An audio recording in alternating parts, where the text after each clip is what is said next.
Tobiloba Aishat ló ń sọjọ́ ìbí ní gbogbo ọjọ́ kẹtàlá nínú ọdún. Ọmọ àtọ̀dá Aishat kó má ṣe jókòó fún ẹ, wàá ṣe púpọ̀ nínú ọdún. Ọmọ wọn ló ṣògo òròkì. Tobiloba Aishat ló ń sọjọ́ ìbí ní gbogbo ọjọ́ kẹtàlá nínú ọdún. Ọmọ àtọ̀dá Aishat kó má ṣe jókòó fún ẹ, wàá ṣe púpọ̀ nínú ọdún. Ọmọ wọn ló ṣògo òròkì.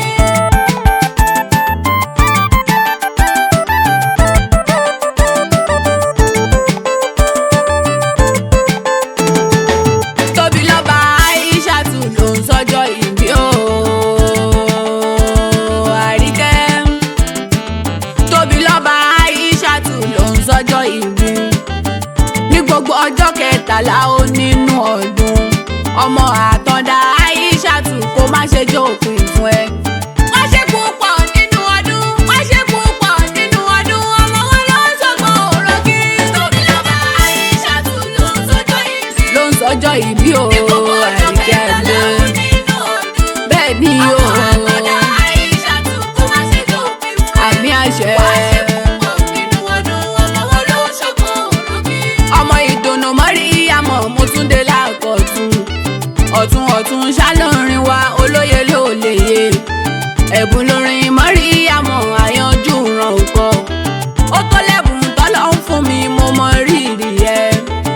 Ó fún mi lóhun tó dùn láti fi máàkì o. Títí ayé ṣáni òkì Ọlọ́run ọ̀kan ṣoṣo.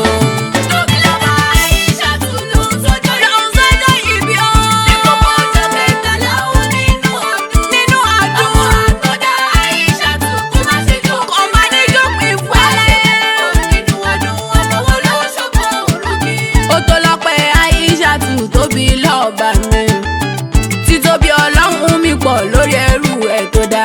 Bó ṣe jẹ́ ẹranko lóde ènìyàn tí kankan ò sì jọra. Ìdí ọpẹ́ tí mò ń sọ Aishat mi ní kó ṣe dá ẹ léèyàn, kò ṣe ẹ lẹ́ranko. Ó tún fẹ́ dá ẹ, ó dá ẹ pé ó ṣe ẹ lóbìnrin.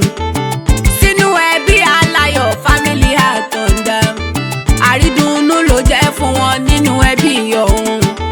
Tobiloba Aishat kó má mọ kóró. Wá ṣe púpọ̀ nínú ọlá, ọmọ wáyé dì mí Àtàndá. Tobiloba Aishat ló ń sọjọ́ ìbí. Òun ló ń sọjọ́ ìbí láwùjọ táyọ̀. Ọmọ Àtàndá Aishat kó má ṣe jókòó, kó má ní jókòó ìwọ ẹ̀ṣẹ̀ mi. Nínú ọdún ọmọ wọn ló ṣògo òròkì. Aishat mi Àtàndá ọmọ lásùn kan mi. Ọmọ Mújídà títí láyọ̀ ló ń sọjọ́ ìbí. Àbúrò Abdulhakimi Abáyọ̀mí.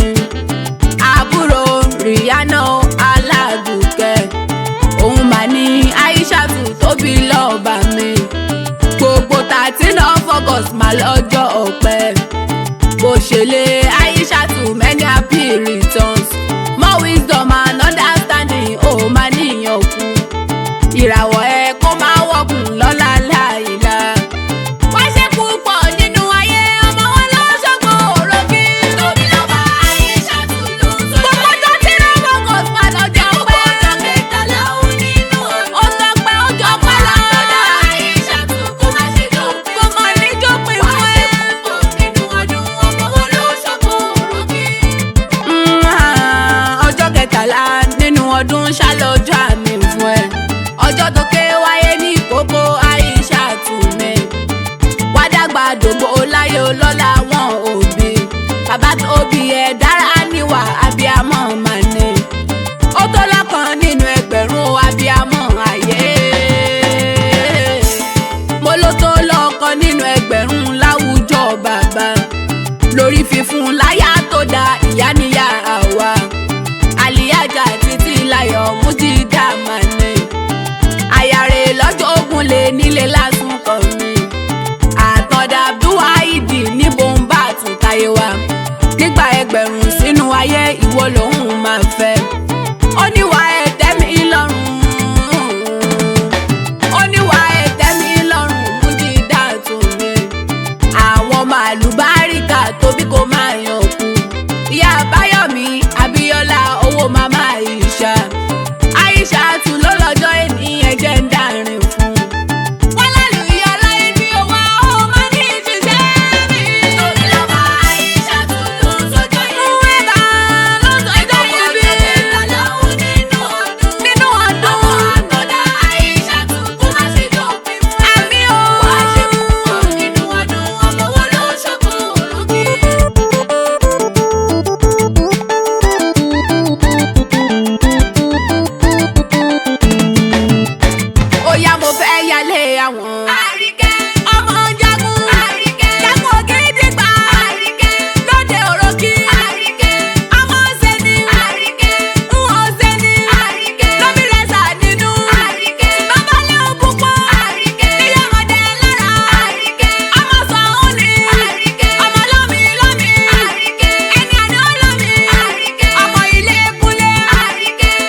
pàtàkì ọpẹ́ sáwọn mẹ́rin tó ṣe kókó jù sí ẹ. ọlọ́wọ́ bá aláwùrà ṣóhun ṣàní àkọ́kọ́. dádì àmọ́ mi tó bí ẹ lọ́mọ sóhun ní kejì kẹta. wọ́n lẹ́yìn kó pẹ́ láyé. àwọn brothers and sisters sí ẹ ṣàní ìkẹrin. wọ́n ń kí ẹ fún tọ́jọ́ ìbí Aisha tu àríkẹ́.